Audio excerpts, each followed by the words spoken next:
예, 안녕하세요.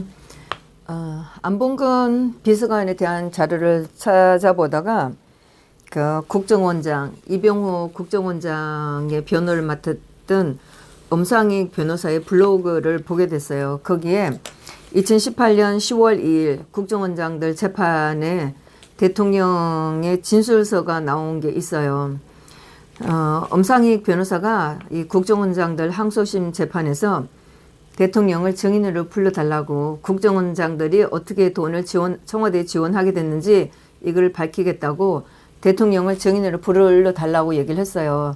그때 판사가 조영철이었었는데 조영철이가 검사들 보고 왜 대통령을 증인으로 안 불렀나 이렇게 얘기하니까 이제 검사들이 대통령을 증인으로 불러도 안 나오시기 때문에 대통령이 자기 재판도 거부하고 있었으니까 대통령을 증인으로 불러도 안 나오시기 때문에 안 불렀다 이랬어요. 그러니까 조영철이가 왜 검찰들이 그런 데서 속국적으로 하냐, 왜 변호사가 이런 얘기를 하도록 하냐, 불러라 이렇게 얘기하는 거였어요. 오전 재판에 들어갔다가 이제 그 얘기를 듣고 나오면서 제가 엄청 화가 났죠. 그러고 나서 오후 재판에 갔더니 또 이런 얘기가 또 나온 거예요. 대통령 증인으로 불러라 이런 얘기 나오길래 재판이 끝나고 나면서 제가 막 국정원장 그 재판에서 소리 질렀죠. 대통령 증인으로 불러서 하면 뭐가 달라지냐고 제가 막 소리를 쳤는데 국정원장들 그 재판에 제가 1심부터 1심 때 첫날부터 제가 들어갔었어요. 그리고 결심 때 대단히 실망을 했었어요. 그래서 제가 그 결심 때 소리를 마구마구 쳤어요. 그때 정말 너무너무 가슴이 아팠어요. 정말 대통령이 저런 인간들하고 같이 일을 했나 싶으면서 막 가슴이 아프고 가슴이 두근두근하고 정말 그때 너무너무 슬픈 날이었었어요. 나오면서 제가 마구마구 막 소리를 쳤었죠. 그랬는데 항소심에서 변호사가 대통령을 증인으로 부르겠다고 국정에서 돈을 갖다 쓴 게 대통령만 죄가 돼요. 이 자체가 물론 변호사들은 그렇게 싸울 수 있지만 자체가 프레임이고 이게 말이 안 되는 재판인데 그거를 대통령 불러갖고 국정원장들이 죄가 없다는 걸 증명하기 위해서 대통령을 증인으로 불러겠다는 거였어요. 그랬는데 하여튼 2018년 10월 2일 날 이 재판에 대통령은 당연히 안 나오셨고 진술서를 보낸 게 있어요.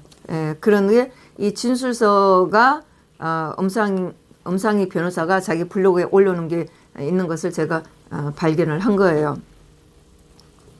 그래서 진술서 국선 변호인으로부터 재판장님께서 구두로 확인을 구한다는 부분이 있다는 전언을 받았습니다.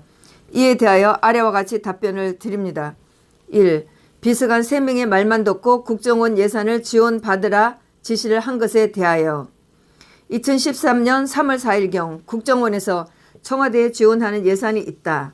지난 정부에서도 이를 지원받아서 사용을 하였다라는 보고를 받은 사실이 있습니다. 당시 처음 저에게 이를 보고한 사람이 누구인지 명확하지 않습니다. 그 후 부속실의 비서관에게 국정원에서 청와대에 지원하는 예산이 있다고 하는데 확인해보고 지원을 받을 수 있다면 받아서 업무에 활용하라고 지시를 하였고 그 비서관으로부터 국정원에 이를 전달하여 지원을 받기로 했다는 보고를 받았습니다. 저는 비서관들이 국정원으로부터 지원받은 예산을 사적으로 사용하지 않고 필요한 업무에 사용할 것을 생각하였기에 그 사용처나 사용 내역에 대해 보고를 받거나 확인을 한 사실이 없습니다. 나아가 국정원으로부터 지원받은 특활비를 제가 전달받아 사용한 사실은 전혀 없습니다. 2. 2016년 9월경 2억 원을 전달받은 경위에 대하여 2016년 9월경 정호성 비서관이 관저로 2억 원을 가져온 사실이 있습니다. 당시 정호성 비서관은 저에게 국정원장께서 추석 때 경력금으로 사용하실 때 사용하시라고 보내신 것이다 라고 하였습니다. 당시 저는 명절 때 경력금으로 사용하라고 돈을 보낸 적이 없어서 조금 의아하였지만 이병호 원장이 깐깐하신 분이라 법에 어긋나거나 지원해서는 안 되는 돈을 보낸 것으로는 생각할 수 없었습니다. 그래서 이병호 원장이 보내온 2억 원을 당시 직원들의 경력금으로 사용을 하였습니다. 2018년 7월 5일 진술인 박근혜. 이렇게 돼 있는데 새 비서관의 결심이 2018년 7월 5일 날 있었고 선고가 2018년 7월 12일 날 있었어요. 제가 2018년 7월 5일 결심에도 들어갔는데 거기에도 이 진술서가 나왔어요. 그때 저희가 뭐 그때도 마찬가지고 이 국정원장 재판에도 마찬가지고 대통령의 진술서라고 이렇게 화면에 대통령이 자필로 쓰신 게 나왔는데 저희가 엄청 감탄을 했어요. 대통령의 손글씨는 진짜 컴퓨터로 친 거랑 똑같아요. 줄 하나 삐뚤어지지 않고 글씨 하나 삐뚤어지지 않고 너무나 깨끗하고 너무 아름다운 채였었어요. 그래갖고 저희 재판에 들어간 우리가 감탄을 하면서 뭐 여전히 뭐 가슴이 좀 아팠었죠. 그런데 제가 제 노트를 보니까 2018년 7월 5일 날 여기에도 물론 뭐 대통령이 이 국정원에 대한 이 진술을 한 거기 때문에 내용은 거의 같은데 거기에 보면 일부가 쓸 수 있으면 받아 쓰라고 했다. 이렇게 비서실장 경비 어려움을 듣고 알고 있었지만 어떻게 사용했는지는 모른다. 쓸 수 있으면 받아 쓰라고 했다. 이런 내용이 있는데 이 국정원장들한테 보냈다는 이 진술서에는 쓸 수 있으면 받아 쓰라 이런 말이 없어요. 그래서 이 새 비서관들한테 보낸 그 진술서에 따로 보낸 건지 어쩐지는 제가 확인을 못 하겠어요. 2018년 10월 2일 날 국정원장들 재판에서 대통령의 진술서가 나온 거 가지고 여러 뭐 매체에서 많이 나왔는데 이게 대통령 진술서가 이 새 비서관들 재판에서 나온 적이 있어요. 그래서 국정원장들 재판에 나온 게 처음은 아니고 이렇게 했는데 이게 같은 건지 아닌지는 날짜를 보면 아닌 것 같은데 요거는 날짜가 거의 비슷한 무렵이기 때문에 이게 같은 건지 아닌지는 제가 잘 모르겠는데 제 노트에 그 7월 5일 날 그 결심 때는 쓸 수 있으면 받아 쓰라 이런 말이 있는 걸로 봐서는 좀 다르게 느껴져요. 예, 이렇게 했는데 그때 그 새 비서관들 재판에서 이영훈 판사가 원래는 이제 여기가 6월 28일 날 결심으로 돼 있었는데 여기가 날짜가 뭔가 새롭게 이제 확인할 게 있어갖고 7월 5일 날 연기됐고 결심이 연기됐고 그러면서 일주일 후에 7월 12일 날 선고가 내려진 건이었어요. 그런데 그 새 비서관들 재판에서 이영훈 판사가 그때 이제 안봉건 비서관이 나왔는데 누가 했는지 이런 그 대통령 그 진술서에도 보면은 비서관 중에 누군가 한 말이 있는 것 같다 이렇게 하니까 이영훈 판사가 누가 했는지 말할 수 있나 그러면서 이게 뭐 자신에게 불리할 수 있기 때문에 거부할 수 있다. 그러면서 안봉건 비서관 같은데 그 특별활동비 사용에 대해서는 안봉건 비서관이 아는 게 없냐. 그러니까 안봉건 비서관이 아는 바 없다. 이렇게 얘기를 하는데 그때 이영훈 판사가 굉장히 의미심장한 얘기를 했어요. 피고인 대통령이 이런 말 하는 사람은 아니지 않느냐. 이 말이 틀릴 것 같진 않다. 거짓이나 착오 같진 않다. 세 사람 중 누구냐 이렇게 물었어요. 그래서 저희가 그 재판에 들어갔을 때 재판에 들어간 저희가 굉장히 막 얼굴을 마주보면서 굉장히 놀랬죠. 판사가 대통령이 이렇게 거짓말 할 사람은 아니지 않느냐 이런 얘기를 하는 거 보고 굉장히 놀랐었어요. 이영훈 판사가 우병우 수석의 최순 씨하고 안정범의 그런 일을 알고 있으면서 대통령께 제대로 보고 안 하고 일 처리를 못했다 하는 재판에 그 재판을 받고 있는 판사였는데 그때 재판에서도 우리가 굉장히 마음이 편치 않았었어요. 그리고 같이 들어갔던 친구한테 증인 한 말이 너무 기가 막혀갖고 코드수 한번 한 거 가지고 그거를 가지고 금고형 50만 원 벌금 내라고 했던 그 판사여서 제가 결코 좋게 생각지는 않는데 의외로 이 판사가 대통령이 이런 말 하는 사람은 아니지 않느냐. 없는 말을 하는 사람은 아니지 않느냐. 이 말이 틀릴 것 같진 않다. 거짓말이나 착오 같진 않다. 이렇게 갖고 저희가 굉장히 놀랐죠. 이렇게 판사가 대통령에 대해서 이런 말을 해주는 거는 기대를 하지 않았으니까. 그래서 이제 이런 얘기가 있었는데 다시 돌아가서 국정원장들 재판에서 이제 진술서를 읽어줬고 그때 이 엄상익 변호사의 블로그에 보면 제 노트에 쓰는 것도 있는데 일단은 이 블로그에 있는 거를 제가 먼저 알려드리겠습니다. 그때에 안봉건 비서관이 이제 증인으로 나왔었어요. 그래서 검사가 먼저 신문을 했죠. 그러면서 증인은 대통령에게 전부터 간행적으로 국정원에서 돈을 받아왔고 법률적으로 문제가 없다고 보고한 사실이 있나요? 그런 사실이 없습니다. 이때는 안봉건 비서관이 1심 선고가 7월 12일 날 되고 나서 다시 구속이 된 상태인 것 같네요. 근데 뭐 어쨌든 시간이 지나고 나서 굉장히 제가 그날 봤을 때는 안봉건 비서관이 증언을 굉장히 잘했다고 제가 생각을 하고 제 메모에도 증언 잘했다고 쓰여 있어요. 그래서 이제 이때도 굉장히 이렇게 말랐고 얼굴이 길쭉하고 고구마처럼 생긴 김익수라는 검사가 신문을 많이 했어요. 그래서 이제 안봉건 비서관이 그런 사실이 없습니다. 이렇게 얘기했고 그 다음에 이제 검찰이 박근혜 대통령이 그렇게 진술을 했는데 아닌가요? 박근혜 대통령의 진술서를 다시 한번 보세요. 진술서에 말하는 3명의 비서관은 이재만, 정호성 및 증인을 의미하죠. 그러니까 안봉건 비서관이 그랬습니다. 그 보고를 한 건 증인이 아닙니까? 아닙니다. 저는 그런 사실을 전혀 몰랐습니다. 그러면 문고리 3인방의 다른 비서관인 이재만이나 정호성인가요? 검찰들은 항상 요따위예요. 이것들이 지난번에도 오병호 수석 재판에서도 최순실 해가지고 제가 소리를 쳤는데 검찰들이 법적으로 재판에 최순실이라는 사람 있어요? 한 번도 최순이라 부르지 않고 요따위를 불러대고 있어요. 아주 악의적이에요. 그러니까 이제 안봉건 비서관이 저뿐 아니라 이재만이나 정호성도 국정원 예산에 대한 성격을 잘 모르는 상태였습니다. 저희들이 지금까지 대통령을 모시면서 잘 모르는 사항은 보고하지 않습니다. 제 경험으로 봤을 때 정호성이나 이재만도 보고하지 않았을 것으로 봅니다. 예산에 관한 지식이 없는 상황에서 그렇게 말할 수는 없다는 겁니다. 그 다음에 또 이제 검사가 증인은 국정원 기조실장으로부터 개인적으로 돈 봉투를 받은 적이 있지요? 그것에 대해서는 진술을 거부하겠습니다. 네, 검찰이 최순실의 수첩 기재 메모를 보면 최순실이 국정원 자금을 관리하면서 문고리 3인방에게 경력금까지 준 것 같은데 아는 바 없나요? 이 말은 검사들이 틀렸어요.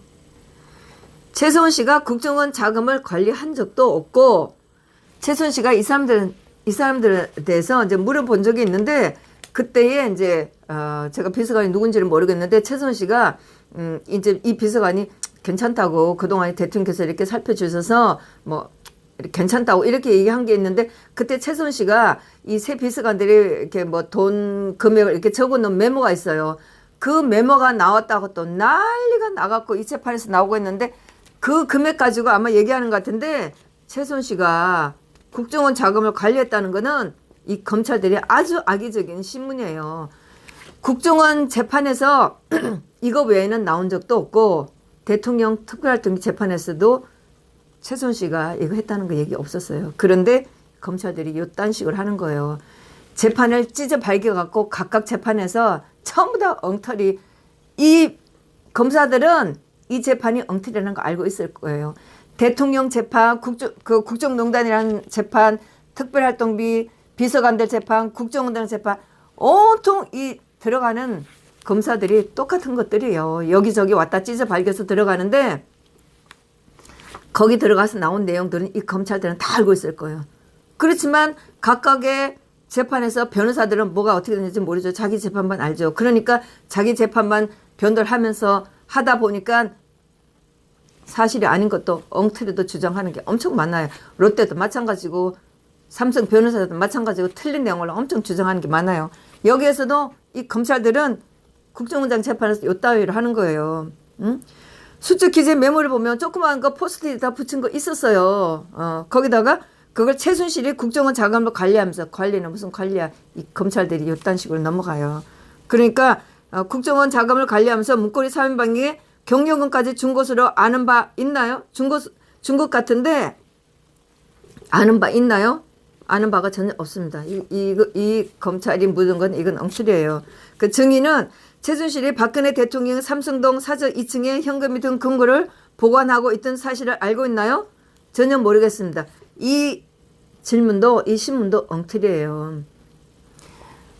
장시호가 국정원 대통령 특별활동비 그 재판에 증인으로 나와갖고 하는 얘기가 최순 씨하고 이 장시호하고 같이 검사한테 불려가서 조사를 받을 때 검사가 잠깐 물들어 간 사이에 이모가 메모지에다가 써서 대통령 방 침실에 있는 방 거기에 천장에 돈을 숨겨놨는데 이런 얘기를 했다고 장시호가 거짓말을 했어요. 예. 그래서 아마 이 검찰들이 이런 얘기하는 것 같은데 말도 안 돼요. 그래서 안봉건 비서관이 전혀 모르겠습니다. 그리고 또 이제 검찰이 박근혜 대통령이 공적이거나 사적 영역이거나 모두 포함해서 돈 문제를 담당했던 사람은 누구인가요? 안봉건 비서관. 박근혜 대통령의 재산 관리가 특별히 복잡한 게 아닙니다. 집 한 채와 통장을 가지고 계셨는데 대통령이 관리하고 저희들이 따로 관리할 것이 없었습니다. 증인은 박근혜 대통령 심부름으로 박근혜 개인 계좌에서 매월 1,000만 원씩 출금해서 가져다 드린 적이 있죠. 그렇습니다. 저희가 수사 과정에서 박근혜 대통령 출금 내역을 확인하였는데 2014년 3월부터 2016년 12월까지 총 3억 7,900만 원을 출금하였는데 어디에 그 돈을 사용했죠? 하여튼 검찰들이 대통령 계좌를 홀라당 다 뒤졌다는 거를 스스로 얘기하고 있는 거죠. 그래서 안봉건 비서관이 모릅니다. 수사 과정에서 대통령의 의상실 운영 비용을 보면 그 부분만 해도 6억 9천만 원 정도 되는데 그렇다면 대통령 계좌에서 매월 출금한 부분으로는 감당하기 어려운데 부족한 부분은 국정원 돈으로 한 것이 아닌가요? 안봉건 비서관이 저는 모릅니다. 이렇게 얘기를 했어요. 여기에 보시면 보세요. 검찰들이 대통령 4년 동안에 계좌 홀라당 뒤졌어요. 그리고 이게 대통령 의상실 운영 비용을 보면 6억 9천만 원이라고 했어요. 김정숙이 돈 쓴 거 보세요. 4개월인가 5개월 만에 4억인가 썼다고 나오지 않았어요? 2017년도에? 그랬으면 2년 반이 지났는데 김정숙 옷값 얼마나 한번 상상해 보세요. 대통령이요. 재임 기간 중에 쓴 돈이 6억 9천만 원이라고 검찰이 스스로 얘기한 거예요. 그리고 이제 검찰이 계속 증인은 국정원 기술실장이 주는 돈을 청와대 옆 골목길에서 은밀히 받아 대통령에 전달해 왔지요. 그렇습니다. 국정원의 기술실장한테서 돈가방을 받아 이재만 총무비서관에게 전해줬습니다. 왜 골목길을 옮겨 다니면서 은밀하게 그 돈을 받았죠? 별 뜻이 없습니다. 제가 자주 다니는 길이고 편하고 익숙했기 때문입니다. 제가 정말 은밀한 곳을 찾으려면 CCTV가 많은 그곳이 아니라 다른 곳에서 받았을 겁니다. 정말 이때 검찰들이 돈을 어떻게 받았는지 보여주는 꼬락지가 진짜 역겨울 정도였었어요. 재판장에서. 사진을 보여줘가면서 담배값에 돈이 얼마큼 들어간다고 해가면서 정말 유치하고 치사하게 역겨운 장면으로 돈을 이렇게 국정에서 오는 돈이 불법 자금을 받은 것처럼 엄청 더럽게 해서 보여줬었어요. 그래서 또 검찰이 2016년경 미러 K스포츠 문제를 비롯해서 최순실의 국정농단이 언론에 보도될 무렵 정인의 입장은 어떤 것이었습니까? 당시 이원수 실장이 언론 보도를 굉장히 우려했고 제 입장에서는 국정원 기술실장 얘기면 가볍게 넘길 수 없는 사안이라고 생각해서 대통령에게 보고 드렸습니다. 대통령이 들으시고 그러면 중단해야겠네요 라고 말씀하셨습니다. 그 후 2016년 9월경 증인은 국정원 기술실장 이원수와 통화를 한 적이 있지요. 어떤 대화가 오고 갔나요? 이원수 기술실장이 저에게 명절 때 대통령이 가장 필요한 게 뭐냐고 하면서 아이디어를 달라고 했습니다. 그래서 명절이라 대통령이 금일봉 등 쓸 돈이 많이 있을 테니까 그런 쪽으로 지원해 주면 좋겠다고 했습니다. 이 돈을 이때 이제 안봉근 비서관이 안 받아오고 정호성 비서관이 가지고 왔다는 이 심부름 한 건으로 정호성 비서관은 벌금 1억을 받게 됐고 징역 1심에서 징역 10개월 받은 게 항소심에서 징역 1년이 된 건이에요. 그리고 안봉건 비서가 이렇게 해서 대통령은 요때 2억 받아온 이걸 가지고 이거는 뇌물로 대법원에서도 이거는 뇌물로 돼버린 거예요. 검찰이 이현수는 증인이 추석 무렵 2억 원을 받은 이후 대통령이 매우 흡족해 하셨다는 말을 전해 들었다고 하는데 어떤가요? 안봉건 비서관이 저는 그런 말을 꾸며서 하지 않습니다. 그런 사실 자체가 없습니다. 검사가 박근혜 대통령은 20년 가까운 시간 보좌해온 증인 안봉건을 누구보다 신뢰하지 않았나요? 그러니까 안봉건 비서관이 그것에 대해 저는 모르겠습니다. 저도 이때 이 말을 들으면서 이게 무슨 뜻이지? 안봉건 비서관이 무슨 생각을 하고 저렇게 얘기를 했을까? 했는데 저는 뭐 좋게 해석을 했었어요. 여기에서 대통령이 특별히 신임을 했다. 그러면 또 이 검사가 또 헛된 얘기를 하겠죠. 그래서 저는 안봉건 비서관이 굉장히 똑똑하게 처음에는 들을 때 저게 무슨 뜻이지? 왜 저랬을까 하면서도 다시 생각해보면 안봉건 비서관이 그것에 대해서는 저는 모르겠습니다. 라고 말한 건 굉장히 잘했다고 생각을 해요. 제 노트에 보면 이 안봉건 비서관이 증언을 굉장히 잘했다는 그런 글을 엿볼 수가 있어요. 예, 여기에 보면 물론 뭐 안봉건 비서관은 대통령을 지금 거리에서 모셨다고 이제 호출을 하면 한 5분 이내에 갈 수 있는 그런 거리에 방이 있었다고 그렇게 얘기를 했고 보면 2013년 5월경에 조홍천 이게 이 조홍천이가 아직도 악질이잖아요. 청와대에 있던 일을 대통령 속옷까지 누가 사다 준다라는 걸 이걸 씨부리고 돌아다니면서 결국 민주당 가서 공천 받아가 국회 나간 놈인데 요번에 지가 선거는 안 나갔다고 한 놈이죠. 아주 더러운 놈이에요. 이 놈이 어쨌든 이때에 2013년 5월 조홍천을 통해서 이현수 기조실장을 소개받았다. 국정원 예산 담당하는 사람으로 소개를 받았다. 이렇게 얘기를 소개를 받았다고 얘기를 했어요. 그러면서 그때에 그러면서 이제 안봉건 비서관은 그 사무실은 동간에 있었고 호출을 받으면 5분 내에 갈 수 있는 거리에 있었다. 대기하다가 부르면 바로 갈 수 있다는 거죠. 뭐 이렇게 물었었고 그다음에 이제 조홍천 얘기가 나왔었고 그러면서 이 검찰이 김익수가 월 1에 이현수를 만나러 가서 대통령의 근황을 말을 했나? 국정원의 소식을 들었나? 이제 이렇게 물었어요. 그러니까 안봉건 비서관이 일상적인 일을 말을 했다. 업무적인 일은 특별한 일은 특별히 깊은 것은 없었다. 그러니까 검사가 대통령이 일상 청와대의 소식을 대화 중에 나누냐? 이렇게 또 끝까지 물고 늘어졌어요. 그러니까 안봉건 비서관이 언론에 거론된 거를 얘기했을 뿐이다. 이러니까 또 검찰이 언론에 나온 거 어쨌든 근황이나 서로 나눈 거는 맞죠? 또 이렇게 물고 늘어지는 거예요. 그래서 안봉건 비서관이 근황이 뭐를 얘기하는지 모르겠다. 특정한 그 사적인 내용은 없었다. 잘하는 거죠. 안봉건 비서관이 아주 대답 잘했어요. 검찰들이 뭐라고 해도 안 넘어갔어요. 그래서 또 검찰이 대통령에게 이현수에 대해서 말을 했나? 어떤 말을 했나? 또 물었어요. 그러면서 어떤 말을 대통령이 알고 있나? 그러니까 안봉건 비서관이 모른다. 또 딱 잘랐어요. 그래서 그러고 나니까 또 검사가 이현수 기소실장을 만나고 오면은 대통령께 말을 했나? 또 이렇게 묻는 거예요. 그래서 안봉건 비서관이 제가 개인적으로 만나서 보고할 게 없었다. 또 이렇게 얘기를 하고 그다음에 검사가 2000 몇 년도라고 이렇게 얘기했어요. 그러면서 남재준을 만나고 나서 청와대에 무슨 말을 했나? 또 이렇게 이제 얘기를 하니 이제 물은 게 있었어요. 그러니까 안봉건 비서관이 검사가 말하는 그런 약속이 무슨 약속을 말하는지 모르겠는데 대통령 당시 확인한 것은 청와대 예산에 관련해 얘기 나눈 것이 있는데 어떻게 되었나? 라는 정도밖에는 대통령 얘기한 게 없었다. 그러면서 검사들이 물고 늘어지는 그런 거 거기에 대해서 그 정도까지 그렇게 길게 말하지 않았다.